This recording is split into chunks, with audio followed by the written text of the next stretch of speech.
discussing step by step. Now we came to the esoteric, more esoteric part of the sex and castration and why people renounce in the ancient time. There are some cult. And let's talk about your paper. That's the main focus of our discussion today. Yeah, let us introduce. For example, I read the paper, but somebody who did not, just introduce the paper in short, what you're trying to say. Okay. I wrote a paper about the castrated gods. There are many ancient mythological systems that contained gods who were castrated for one reason or another. And I had never seen a study that brought all of those traditions together in some comparative mythology. So I became curious about this and just wanted to see which gods were castrated, why were they castrated, what were those stories about, to the extent that we can understand what these ancient spiritual systems and religions meant by that. And in addition to having castrated gods, some other gods or goddesses also had cults where their devotees needed to be castrated to be initiated into these different spiritual systems. And so I was looking at the spiritual systems that involve the castration of devotees or initiates to see what those were about. And I just was curious and wanted to explore this very unusual quality. Castrated humans have been known throughout history. In the ancient world, people were castrated for religious or spiritual reasons, but mainly for secular reasons. The castration was typically done to enemy soldiers and particularly to combatants that had been captured.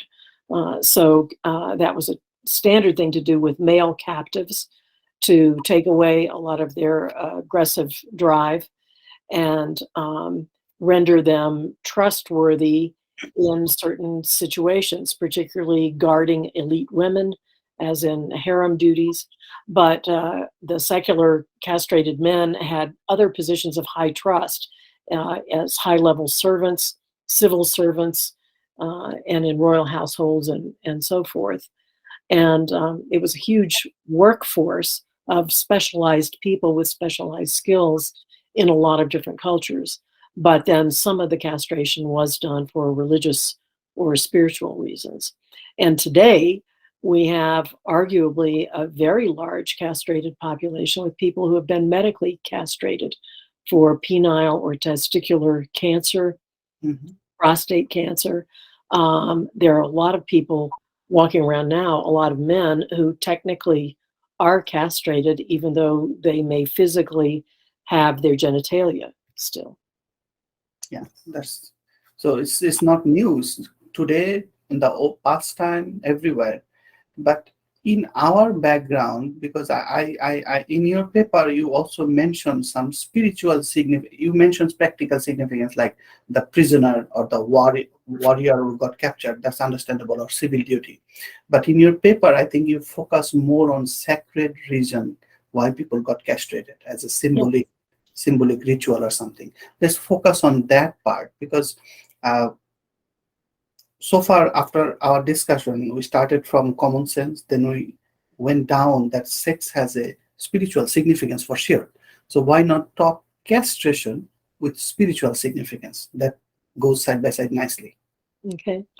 Well, there were different groups of myth that involved castration for different purposes. In the myths, there were gods who became castrated. They had been fully functioning male gods and were castrated for one reason or another. Osiris in the Egyptian tradition was castrated in a set of myths that eventually represented his brother Set castrating him, and actually his entire body being dismembered. But the penis was lost, and in some parts, some myths, it's completely destroyed. Yet it was magically restored to him, and his goddess wife Isis was able to copulate with him one time and then bear his divine son Horus, who then avenged his death and castration by castrating his uncle Set, who was originally the castrator. And then Osiris is no longer able to live in the world of the living. He was dead. But this magical act of castration, along with the reassembling of all of the other body parts that he had, made him the king of the underworld. And in other myths that came from generally the same geographic area, these dynastic castrations happened, where someone would become jealous of the gods. These tended to be sky gods' power, would castrate him, and then the god dies and cannot interact on the earthly realm anymore, but then goes and becomes the inanimate sky, or a sky god that can no longer be anthropomorphic, but is just up there. And so the castration brings about a complete transformation of the person, who usually becomes more powerful, but powerful in a different sphere, not the earthly sphere, but some otherworldly place. So that's the Egyptian myth. I think in your paper you also mentioned Chronos. Yes, that's part comes from the Hurrian and other Anatolian myths.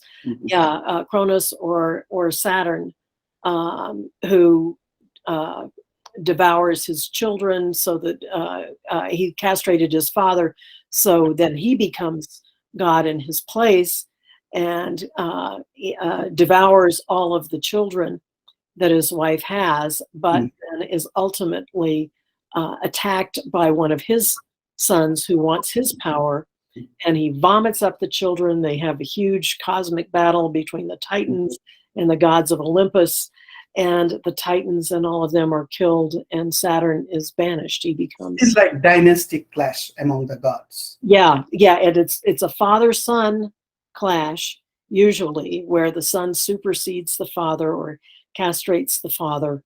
And so you have this dynastic clash that results in a change of the world order. A whole system of gods changes, and you have a new system of gods. So that's the Anatolia, Middle East, I would say also Babylon, Sumer, and Greek myth together combined, because it started as Saturn, and in Egypt, in the Greek myth, it becomes Chronos and Zeus. So it's the very similar direct lineage of myth. Now let's move to India. I think in Indian you mentioned Shiva, right? Shiva. Yes, Indra and Shiva both. Yes. So it's everywhere. So if you see that dominant ancient tradition and culture, in everywhere there is a castration myth. So why? I wish I knew. With the Indian myths, when we're talking about Indra, it's about his sort of uncontrolled, chaotic sexuality. And, his castration is punishment for adultery. When you have Shiva, though, Shiva wasn't having any kind of uncontrolled sex. He had been asked to be the creator, and he went under the water to meditate for a long time to decide what to create. And then when he came up and saw that the world was already populated with creatures, he said, I don't, so what do I need this penis for? It's only good for making things, and I don't need to make anything now. So he casts it off. He is indifferent in that way to his sexuality, which actually demonstrates his spiritual superiority. He's not snagged or captured by sex. He can indifferently throw his organ away, but paradoxically, his penis grows, and it almost fills the entire universe, and it's getting so big that the gods beg him, stop it, and he says, I will, on the condition that my penis is worshipped on earth, that people worship it, and people do. So paradoxically, he's indifferent to his sexuality, and yet his sexuality becomes Worship.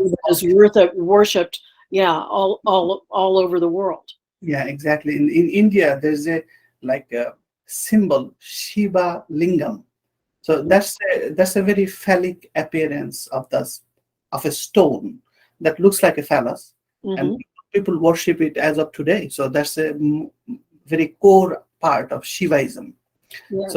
So that tradition is living among us. So now the fourth one, important one you mentioned in your paper, I think was Cybele, an Attic. There's a mother goddess and castration cult. Can you mention more about that? Yes. There were a number of goddesses that came also out of Anatolia. Agdistis, Cybele, and her lover Attis. These were very powerful goddesses that over the millennia, when they were worshipped, came to have sort of a boy lover, a young youth who was not divine, or maybe was semi-divine, but not nearly as powerful as the goddess.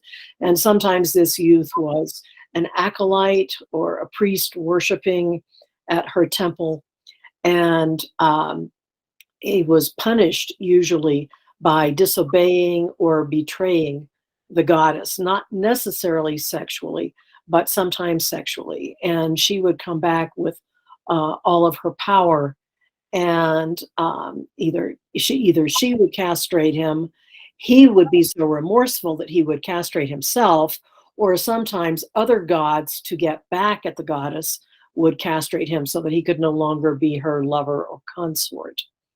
And so this was a whole different myth cycle. The youth usually dies from the castration, and either his body parts or the blood from the wound produce some kind of vegetation. But he does not become divine. He is not resurrected as Osiris or some of the other gods were, or who went on to rule in the underworld.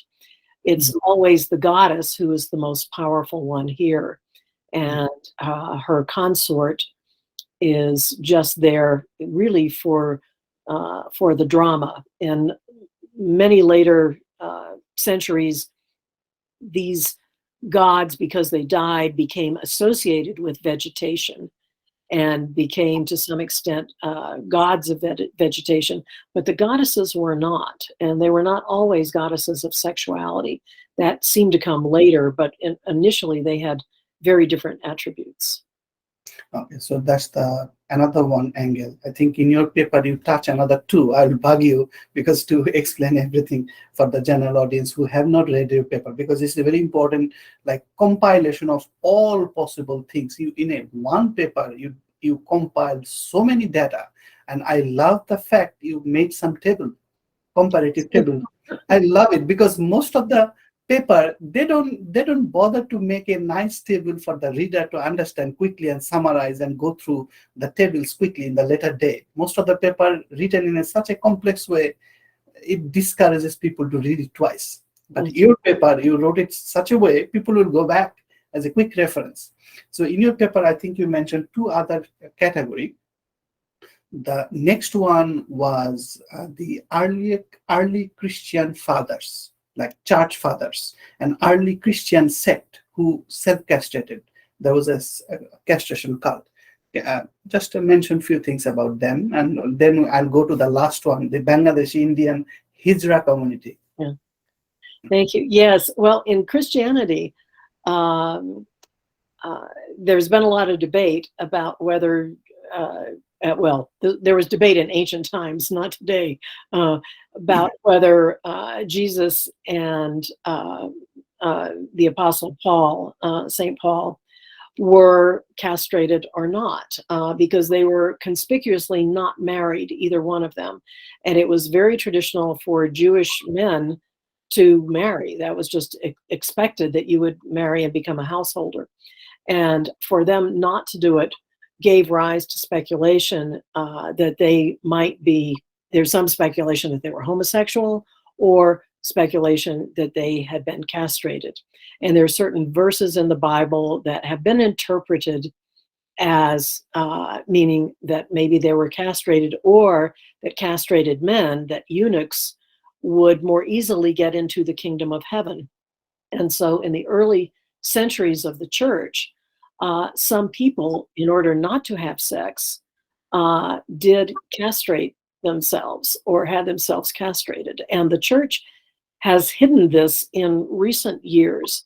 But early readings of the church fathers show you that many of them were castrated. And in fact, they had to keep passing laws that said, no, don't castrate yourself. This is not really going to get you into the kingdom of heaven, because people continued to do it. And Origen, who is a famous contemplative, was castrated because he didn't want to give rise to gossip when he was having private spiritual counseling sessions with women, particularly with married women.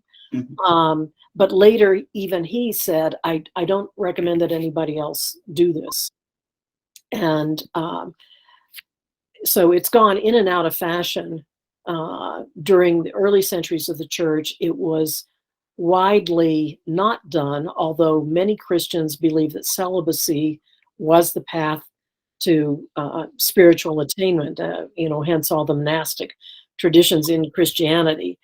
And even in Protestant religions, the Shakers in the United States were a celibate sex. So castration was a guaranteed celibacy, something like that. Exactly. Yeah, then you don't have to worry about it anymore. Exactly. Something like that. So it doesn't make, it's not off the chart to understand why people would do castration, because their religious practice, especially for the priest, recommended for celibacy in the early part. Now, priest doesn't have to be celibate, I understand, if I'm not mistaken, but it was a recommendation that celibacy is a good virtue for the priest, so that they don't have to deal with this physicality and perception and sensuality, like it can distract your spiritual path, something like that.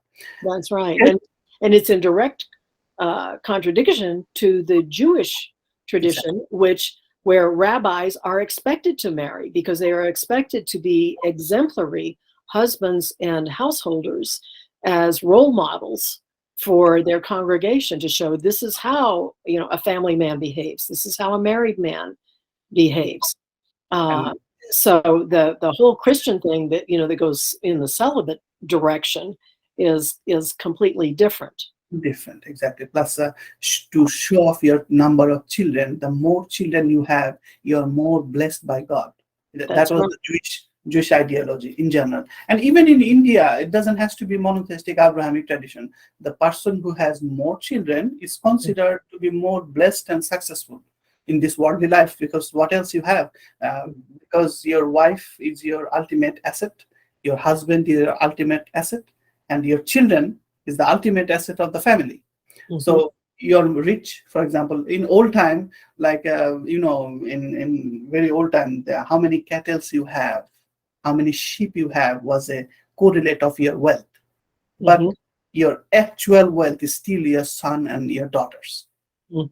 Exactly. So that's not off the chart to understand why Jewish people recommended to have family, to show your prowess. And especially in old time, actually, when a king becomes incapacitated sexually, he can no longer be king in old times. You have to be sexually virile in order to be king. So sexuality is an important part throughout the history. Wherever you go, there's no escape. If you're a king, you have to deal with it. If you have a family guy, you have to deal with it.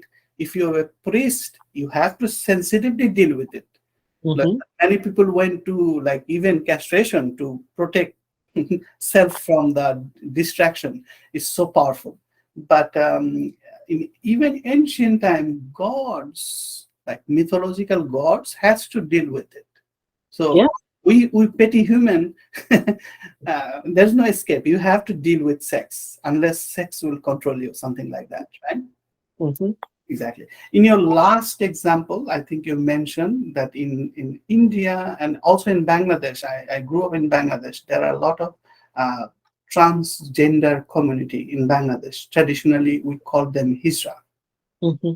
And in your paper, you also spell the word right. So it's called Hijra. It's the same word we use in Bangladesh. So in general, we see them outcast, like from outside. But in the original Indian community and even some traditional Bangladeshi community, they are respected as an important community member.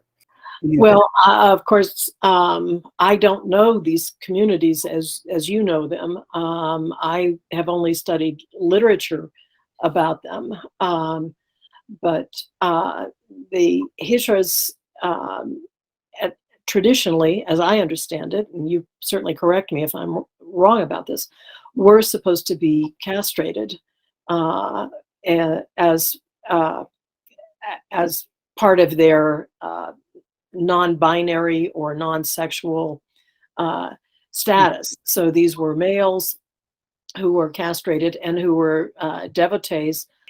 But today, many of them are not actually castrated.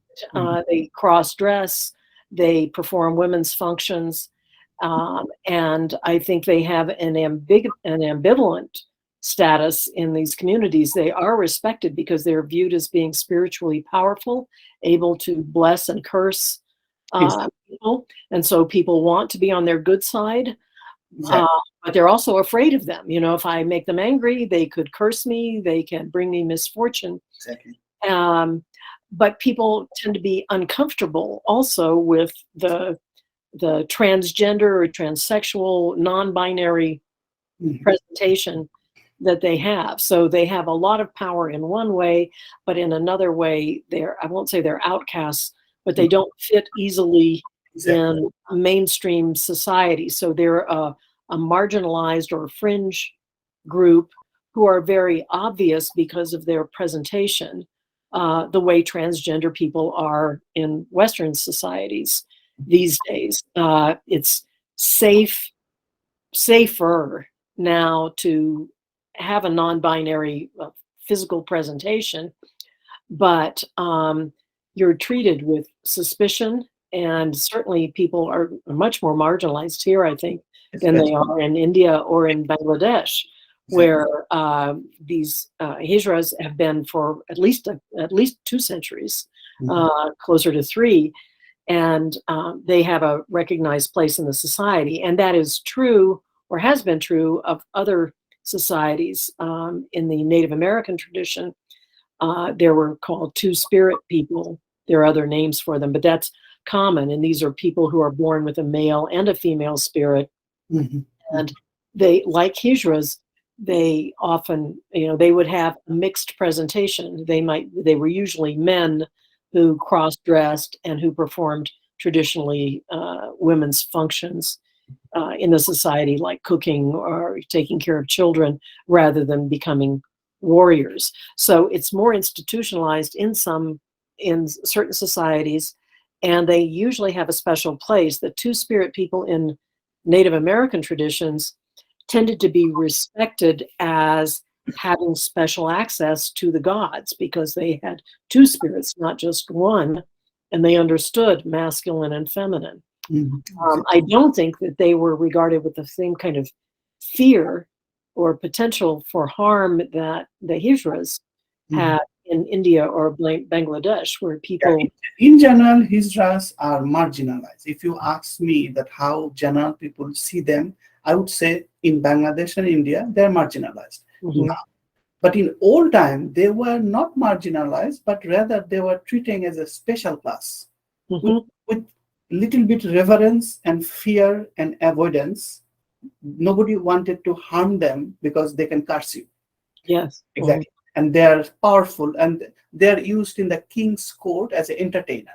Because, for example, it's very difficult to find a decent polite girl to dance in front of other people. But Mm. Hijra will do it for fun. Yeah. They look like women. So there traditionally has been entertainer in a court, like king's court. And there used to be guardian of the small kid because they cannot sexually harm them. Yes. Like eunuchs, right? Like eunuchs. Mm-hmm. So, but now they're definitely marginalized. But the reason I mentioned in our discussion, you just mentioned that in Indian traditional American Indian, they have two spirits in a single body, right? So medically, those transgender or bisexual people are called hermaphrodites. You know that. Yes. Yeah. Yes. So Hermes is a phallic god. Mm-hmm. Aphrodite is a female god. So in a single body, so hermaphrodite is like two in one. So in Plato's, I think, Plato's philosophy mentioned several times that in old time, before human was male or female, it used to be single body, and both male and female sexuality was in the single body, like very Orphic god, famous, Mm-hmm. considered a bisexual or hermaphrodite. Mm-hmm. Like then Dionysus, considered, although guy, also has a feminine side with the breast, right? Mm-hmm.